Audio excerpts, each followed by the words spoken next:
Hello students, my name is Prachi Washne और आज के इस लेक्चर में हम बात करने जा रहे हैं एल्केन्स के बारे में। तो एल्केन्स आपका ऑर्गेनिक केमिस्ट्री का सबसे ज़्यादा सिंपल टॉपिक है। अगर हम इसके एप्लीकेशंस की बात करें तो आप डेली लाइफ में इसे कई जगह यूज़ करते हैं, जैसे कि आपका गैसोलीन यानी कि आपका डीजल एंड आपका पेट्रोल। तो एल्केन डीजल एंड पेट्रोल का प्रिंसिपल कंस्टिट्यूएंट है आपके, एंड इसकी कई सारी एप्लीकेशंस हैं इसके अलावा भी, जिसमें से एक है आपका ब्यूटेन। ब्यूटेन जो आपका यूज़ होता है वो आपका परफ्यूम में एज अ कंस्टिट्यूएंट यूज़ होता है। इसी तरीके से आपका प्रोपेन भी आपका परफ्यूम में यूज़ होता है। हम आगे बात करेंगे और इसके बारे में जैसे जैसे आपका लेक्चर आगे बढ़ता जाएगा। सो गाइस, जैसा कि आपको कंटेंट में दिखाई दे रहा है, इस वीडियो लेक्चर में हम एल्केन की डेफिनेशन के बारे में बात करेंगे, एल्केन के कार्बन की क्लासिफिकेशन के बारे में बात करेंगे, हम एल्केन्स को कैसे तैयार किया जाता है, एल्केन्स की केमिकल प्रॉपर्टीज़ क्या हैं, उनकी फ़िज़िकल प्रॉपर्टीज़ क्या हैं, हम इसके बारे में बात करेंगे।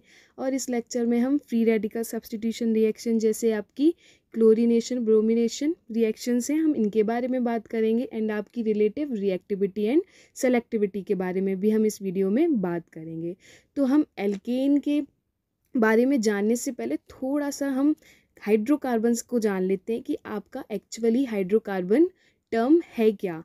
तो आपका हाइड्रोकार्बन सिंपल टर्म है। हाइड्रोकार्बन का मतलब है आपका ऐसे कंपाउंड जो कि कार्बन और हाइड्रोजन एटम से मिलकर बने हों, जिसमें कार्बन और हाइड्रोजन एटम प्रेजेंट हो। चलिए बच्चों, तो फिर हम अपने मेन टॉपिक पर आते हैं। ठीक है, तो हमारा एल्केन्स के बारे में बात कर रहे थे हम।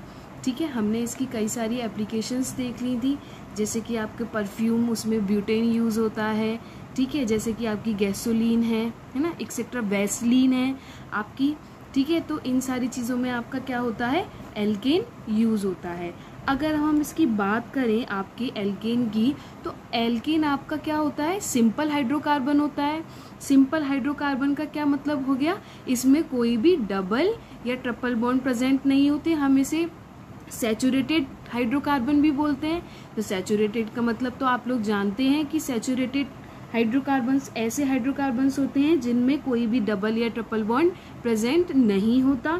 तो अगर हम एल्केन की बात करें तो एल्केन में एक कार्बन दूसरे कार्बन के साथ सिंगल बॉन्ड के थ्रू जुड़ा हुआ होता है, इसी को हम क्या बोलते हैं, एल्केन बोलते हैं। तो अगर हम सिंपल सी इसकी डेफिनेशन देखें तो बहुत ही आसान है। क्या डेफिनेशन है, alkanes are saturated open chain hydrocarbons containing carbon carbon single bond. ठीक है, तो आप यहाँ एग्जाम्पल देख सकते हैं, आप नीचे यहाँ एग्जाम्पल देख रहे हैं, यहाँ पर आपको कोई भी डबल या ट्रिपल बॉन्ड नहीं दिखाई दे रहा होगा। ठीक है, तो इसी तरीके से आप इसके और भी एग्जाम्पल ले सकते हैं। यहाँ पर मैंने क्या लिया है, यहाँ पर मैंने लिया है पेंटेन। आप इसी तरीके से इसके कई सारे एग्जाम्पल्स हैं, जैसे ब्यूटेन ले सकते हैं आप, हेक्सेन ले सकते हैं, हेप्टेन ले सकते हैं। ये सारे क्या हो गए, आपके एल्केन्स हो गए। तो फर्स्ट मेंबर जो होता है एल्केन फैमिली का वो क्या होता है, आपका मीथेन, जिसको हम नेचुरल गैस के नाम से जानते हैं। ठीक है, अगर आप इसको जनरल फॉर्मूला इसका लिखें, इसको फॉर्मुलेटेड करें, तो आप कैसे करेंगे, CnH2n+2। ठीक है, यहाँ पर अगर आप n को 1 रखते हैं तो आपकी H की वैल्यू क्या आ जाएगी, 4।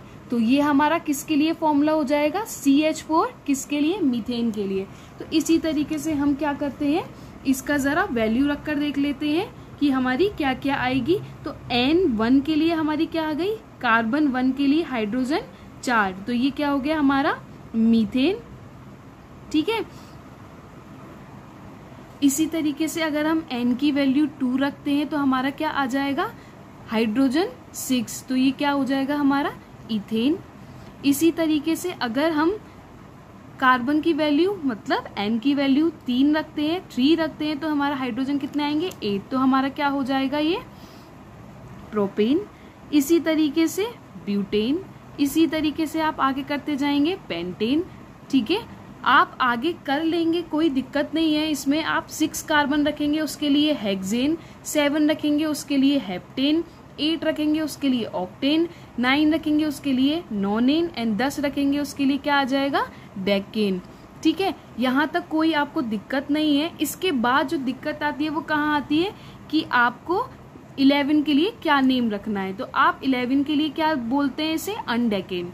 ठीक है, अनडेकेन। अब अनडेकेन के बाद क्या होता है, आप C12, C13, C14 आप रखते जाएंगे तो आपको क्या यूज करना है। तो 11 कार्बन के लिए हम क्या लिखेंगे, अनडेकेन। ऐसे ही 12 के लिए डोडेकेन, ऐसे ही 13 के लिए ट्राइडेकेन, 14 के लिए टेट्राडेकेन, ऐसे आप लिखते चले जाएंगे। इसके बाद क्या हो जाएगा, आपका 20 कार्बन पर आके इसका नेम चेंज हो जाएगा, क्या हो जाएगा, यूकोसेन। अब यूकोसेन के बाद अगर आप इसकी वैल्यू अगर कार्बन नंबर 21 के लिए लिखेंगे, कार्बन नंबर 20 के लिए इसकी जो आएगी वो आएगी HENEICOSAN,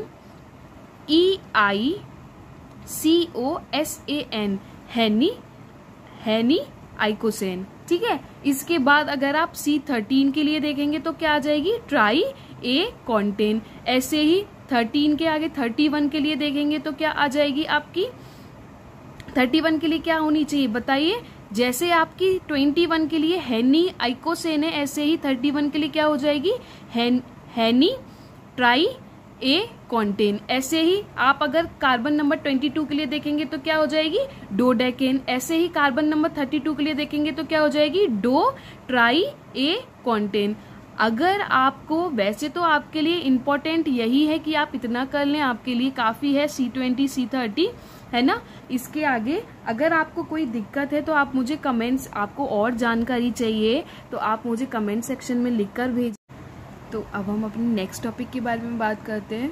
हमारा जो नेक्स्ट टॉपिक है वो है classification of carbon atom in alkanes. ठीक है, तो एल्केन्स में जो कार्बन एटम है वो आपके किस तरीके से क्लासीफाई हैं, प्राइमरी, सेकेंडरी, टर्शरी और क्वाटरनरी। ठीक है, तो ये क्लासिफिकेशन किस पर बेस्ड है, ये क्लासिफिकेशन बेस्ड है कि आपके एक कार्बन से कितने कार्बन जुड़े हुए हैं। ठीक है, तो आप जब अगर अपनी डेफिनेशन देखेंगे तो उसमें यही बोल रहा है, देखो डेफिनेशन के थ्रू यही है, concept based upon the number of carbon atom attached to a carbon atom, the carbon atom is classified into primary, secondary, tertiary and quaternary. ठीक है, तो हमारा प्राइमरी कार्बन कौन सा कार्बन होता है, प्राइमरी कार्बन वो कार्बन है जो कार्बन या तो एक कार्बन से जुड़ा हुआ हो या फिर किसी कार्बन से ना जुड़ा हुआ हो, जैसे हमारा मीथेन। तो मीथेन हमारा कैसा कार्बन है, प्राइमरी कार्बन है, और हम प्राइमरी कार्बन को 1 डिग्री कार्बन भी बोलते हैं। तो मीथेन हमारा कैसा है, प्राइमरी कार्बन है। देखो अगर हम डेफिनेशन देखें तो डेफिनेशन क्या बोलती है हमारी, प्राइमरी कार्बन के लिए, in which carbon atom attach to no other carbon atom as in methane और टू ओनली 1 कार्बन एटम। मैंने अभी यही बोला कि आपका प्राइमरी कार्बन कौन सा हो गया, वो या तो एक कार्बन से जुड़ा हुआ हो या फिर किसी कार्बन से ना जुड़ा हुआ हो। तो अगर आप इथेन देखेंगे तो इथेन में क्या होता है, 2 कार्बन होते हैं। इथेन का फॉर्मूला क्या होता है, C2H6, यही तो फॉर्मूला होता है। तो उसमें क्या होते हैं, 2 कार्बन होते हैं। तो एक कार्बन या तो एक कार्बन से जुड़ा हुआ हो या फिर किसी से ना जुड़ा हुआ हो। तो इथेन में क्या होता है, आपका एक कार्बन दूसरे कार्बन से जुड़ा हुआ है। देखो डेफिनेशन के थ्रू यही है, ओनली 1 कार्बन। अगर कार्बन एटम एक ही और दूसरे कार्बन से जुड़ा हुआ है तो उसे क्या बोलेंगे हम, प्राइमरी। ठीक है, इसी तरह से अगर हम सेकेंडरी कार्बन की बात करें तो सेकेंडरी कार्बन कौन सा कार्बन होता है, अगर कार्बन हमारा 2 कार्बन से जुड़ा हुआ है, अगर कार्बन हमारा 2 कार्बन से जुड़ा हुआ है तो वो कैसा होता है, secondary carbon. Carbon atom attached to 2 carbon atom is known as secondary carbon. उसी तरह से हमारा कौन सा आ जाता है, टर्शरी कार्बन। आप समझ गए होंगे टर्शरी कार्बन से क्या समझ गए, टर्शरी कार्बन कैसा हो गया, अगर हमारा कार्बन 3 कार्बन से जुड़ा हुआ है तो हमारा कैसा हो गया, टर्शरी कार्बन। नेक्स्ट अगर हम देखें तो हमारा कौन सा है, क्वाटरनरी। अब क्वाटरनरी कौन सा होता है, carbon atom attached to 4 carbon atom, मतलब अगर कोई कार्बन एटम 4 कार्बन से जुड़ा हुआ है तो वो क्या हो गया आपका क्वाटर। आप क्वाटरनरी कार्बन को नियो कार्बन भी बोलते हैं। क्या बोलते हैं, नियो कार्बन। नियो कार्बन कैसे बोल सकते हैं, नियो कार्बन क्या होता है हमारा, अगर कार्बन के ऊपर नीचे है ना, अगर एक कार्बन से ऐसे जुड़े हुए हैं या ऐसे जुड़े हुए हैं तो उसे क्या बोलते हैं, नियो कार्बन। ठीक है, उसी तरीके से हमारा अगर टर्मिनल कार्बन की बात करें, अगर कोई भी हमारा टर्मिनल कार्बन है, जैसे आपको मैं एक और एग्जाम्पल के साथ समझा देती हूँ, जैसे हमारा CH3 CH2 CH2 CH3, तो ये जो आपके साइड वाले कार्बन होते हैं ये क्या होते हैं, टर्मिनल। जो फ्री होते हैं, फ्री कार्बन ये क्या होते हैं, टर्मिनल कार्बन। तो जो आपके टर्मिनल कार्बन होते हैं वो हमेशा क्या होते हैं, क्या होंगे, प्राइमरी कार्बन होंगे। क्यों, क्योंकि इससे क्या होता है, फ्री है भाई, इधर इधर इधर कुछ नहीं है, बस इससे एक कार्बन जुड़ा हुआ है। गाइज यहाँ पर इसकी बैलेंसी को कंप्लीट कर लीजिएगा।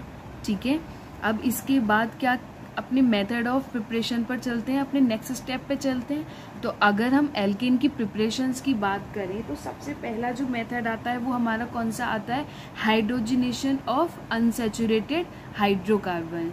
ठीक है, तो आप इसको सेबेटियर-सेंड्रेंस रिएक्शन भी बोलते हैं।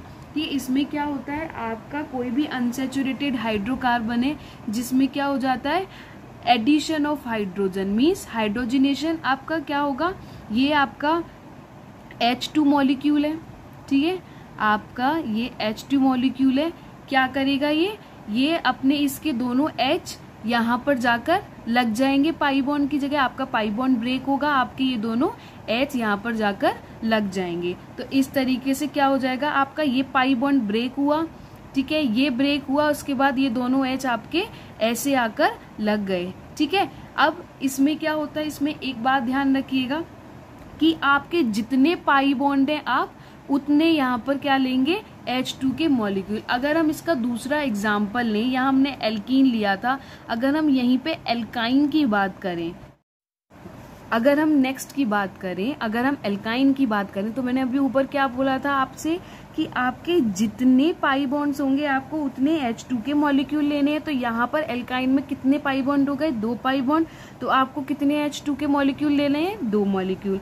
इसी को हम क्या करेंगे, निकल कैटलिस्ट की प्रेजेंस में 250 डिग्री सेल्सियस से 300 डिग्री सेल्सियस तक अगर हम इसे हीट देंगे तो हमारा ये आपका एल्काइन, आपका अनसैचुरेटेड हाइड्रोकार्बन आपका सैचुरेटेड हाइड्रोकार्बन में चेंज हो जाएगा। ठीक है, आपके यहाँ पर क्या थे, 2H2 के मॉलिक्यूल हैं, किस तरीके से आपका एडिशन हो जाएगा, यहाँ पर ऐसे एंड इस तरीके से। तो आपका ये क्या बन गया, अनसैचुरेटेड से सैचुरेटेड हाइड्रोकार्बन, एल्काइन से आपका एल्केन बन गया, यहाँ पर एल्काइन से आपका एल्केन फॉर्म हो गया। ठीक है, अच्छा इसमें एक चीज का ध्यान रखना है, आपका जो इसमें एल्काइन से एल्केन का फॉर्मेशन होता है उसमें जो आपके H आकर जुड़ते हैं वो आपके कैसे जुड़ते हैं, सिन एडिशन, है ना, कैसे, सिन एडिशन, मीन्स आपके जो 2 H आकर इस H2 मॉलिक्यूल के जो H आकर जुड़ेंगे वो कैसे जुड़ेंगे, दोनों के दोनों या तो नीचे से आएंगे, है ना, या फिर दोनों के दोनों या तो ऊपर से आएंगे। ये कैसा होता है, आपका सिन एडिशन होता है। वहीं हम अगर दूसरे इसकी मेथड की बात करें तो दूसरा मेथड क्या होता है इसका, रिडक्शन ऑफ एल्काइल हैलाइड्स। ठीक है, तो आपका क्या हो गया, एल्काइल हैलाइड्स आपको पता है क्या होते हैं, जैसे हमने लिया CH3Br, हमने क्या किया, इसकी रिएक्शन ZnHCl की प्रेजेंस में कराई। तो जब आपका ZnHCl आपस में रिएक्शन करेगा तो आपका क्या बनेगा, नेसेंट हाइड्रोजन फॉर्म होगा। नेसेंट हाइड्रोजन का मीन्स होता है न्यूली बॉर्न। जब आप इन दोनों की आपस में रिएक्शन कराएंगे तब आपका नेसेंट हाइड्रोजन फॉर्म होगा। ठीक है, एक चीज का ध्यान रखिएगा बच्चों कि आपका यहाँ जो आपका यूज होता है ये आपका एटॉमिक, ये आपका एटॉमिक हाइड्रोजन होता है एंड आपका जो एल्की। और अगर उसी तरह हम सेबेटियर-सेंड्रेंस रिएक्शन के हाइड्रोजन की बात करें तो यहाँ पर हम जो यूज करते हैं, यहाँ पर क्या होता है, ये मॉलिक्यूलर हाइड्रोजन। ठीक, किस फॉर्म में लेते हैं हम इसे, H2, है ना, H2 गैस फॉर्म में, गैसियस फॉर्म में। ठीक है, तो ये आपका कौन सा होता है, जो सेबेटियर-सेंड्रेंस रिएक्शन में आपका हाइड्रोजन यूज होता है, ये होता है मॉलिक्यूलर हाइड्रोजन। एंड आपका इसी तरीके से जो यहाँ यूज हो रहा है, यहाँ कौन सा यूज हो रहा है, एटॉमिक हाइड्रोजन। ठीक है, इसमें क्या होता है आपका, आगे देखो कि आपका CH3Br जब एटॉमिक हाइड्रोजन या नेसेंट हाइड्रोजन के साथ रिएक्शन करता है तो हमारा क्या बन जाता है, मीथेन फॉर्म होता है एंड HBr बनता है। ठीक है, अब इसके बाद अगर हम आगे बढ़े अपने लेक्चर में तो हमारा तीसरा क्या हो गया भाई, आपका किससे बनता है और एल्केन, आपका एल्केन बनता है कार्बोक्सिलिक एसिड से। ठीक है, आप कार्बोक्सिलिक एसिड यूज करेंगे, ठीक है, एल्केन बनाने के लिए। तो उसके लिए भी हमारे पास दो मेथड होते हैं। पहला क्या होता है आपका कोल बेस इलेक्ट्रोलाइटिक मेथड। इसमें क्या होता है, आपने कार्बोक्सिलिक एसिड का सोडियम या पोटेशियम सॉल्ट लेना है। ठीक है, उसको क्या लेना है, एक्वस मीडियम में लेना है। उसका इलेक्ट्रोलाइसिस जब आप कराएंगे तो आपको क्या मिलेगा, यहाँ पर आपको एल्केन मिलेगा। ठीक है, एल्केन, इसके साथ साथ आपको कार्बन डाइऑक्साइड H2 + 2NaOH। ठीक है, इसी तरीके से अगर हम इसे स्टेप बाय स्टेप देखें तो किस तरीके से है ये देखते हैं, आगे चलिए। ठीक है, तो आपने क्या किया, आपने सॉल्ट को लिया, सॉल्ट आपका पॉजिटिव नेगेटिव आयन में ब्रेक हुआ। ठीक है, आपका जो नेगेटिव वाला आयन है ये किस जगह जाएगा, ये किस जगह रिएक्शन होगी, इसकी रिएक्शन होगी एनोड पर, है ना। आपको पता है एनोड क्या होता है, पॉजिटिवली चार्ज, एंड इसी तरीके से आपका कैथोड क्या होता है, नेगेटिवली चार्ज। तो आपका ये जो एनायन है ना, आपका ये जो नेगेटिव वाला है, जो नेगेटिव वाला है ये कहाँ जाएगा, पॉजिटिव के पास, तो कहाँ जाएगा ये एनोड वाले एंड पर। ठीक है, क्या होगा, आपका जो एसीटेट आयन है इसका ऑक्सीडेशन होगा, तो ये क्या देगा आपको, मिथाइल रेडिकल देगा, है ना, मिथाइल रेडिकल 2 मॉलिक्यूल देगा, एंड इसके बाद आपको क्या देगा, CO2। ठीक है, इसी तरीके से क्या करेंगे आप, जो आपके ये टू फ्री रेडिकल्स बने ये आपस में रिएक्शन करके क्या बना लेंगे, आपका ये मीथेन। ठीक है, इस तरीके से आपका इलेक्ट्रोलाइसिस प्रोसेस के थ्रू कैसे बनता है आपका एल्केन, आप यहाँ पर समझ गए होंगे। ठीक है, इसके बाद क्या होता है, आपका जो वाटर है, ठीक है, वो कहाँ पर रिएक्शन, इसका कहाँ रिडक्शन होता है, कहाँ पर, कैथोड पर।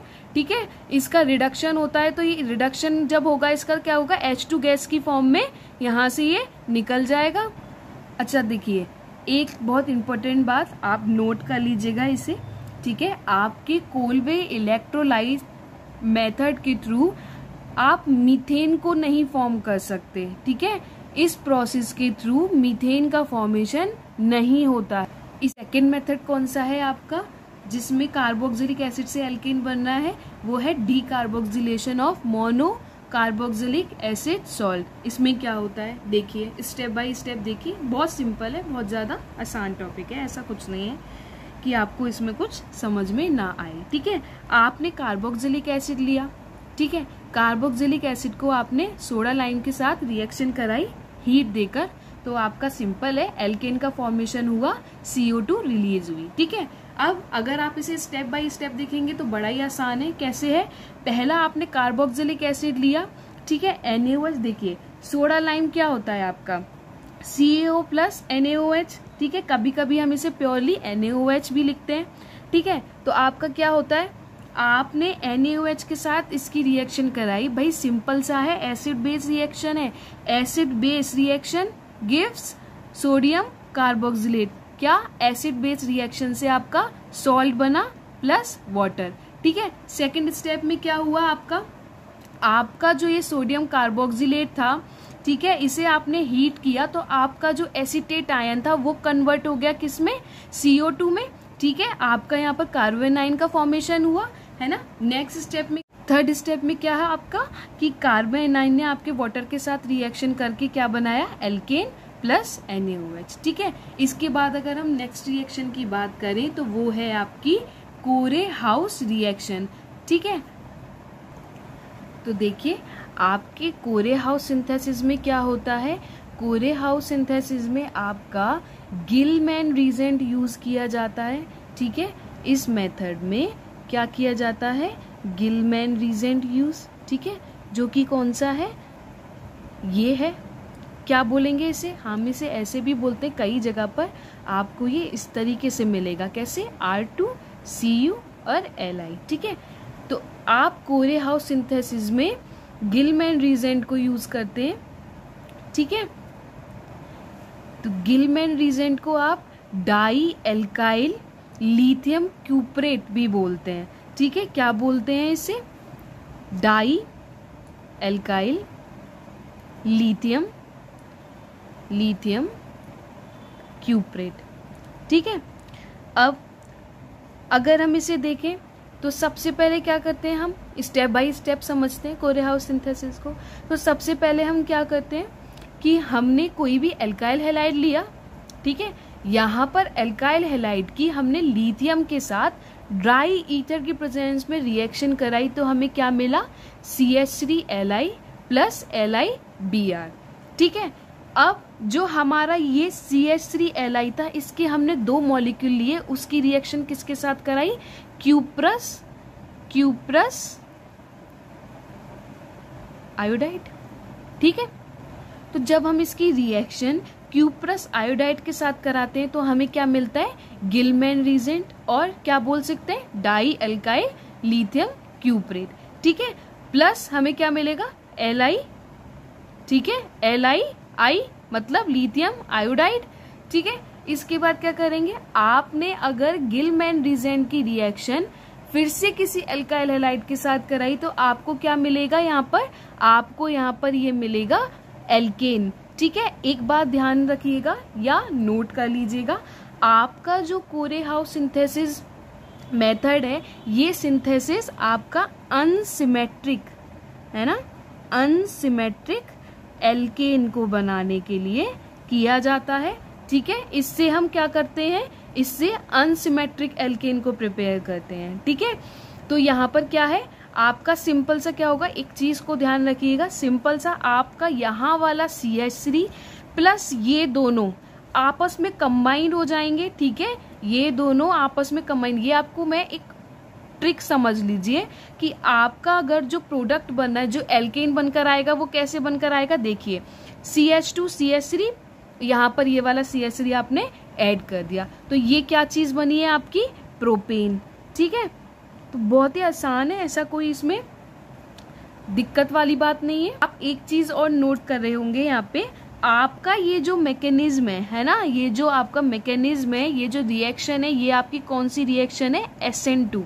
देखिए है कि नहीं SN2 रिएक्शन? देखो कैसे है SN2, देखते हैं। Cu आपका ये मेटल है, इस पे पार्शियली पॉजिटिव चार्ज आ जाएगा, यहाँ पर पार्शियली नेगेटिव चार्ज। अब Br आपका कैसा है? गुड लिविंग ग्रुप है, पार्शियली नेगेटिव चार्ज, यहाँ क्या आ जाएगा? Partially positive charge. अब क्या होगा यहाँ पे? देखिए ये जो है आपका नेगेटिव चार्ज, ये कहाँ अटैक करेगा?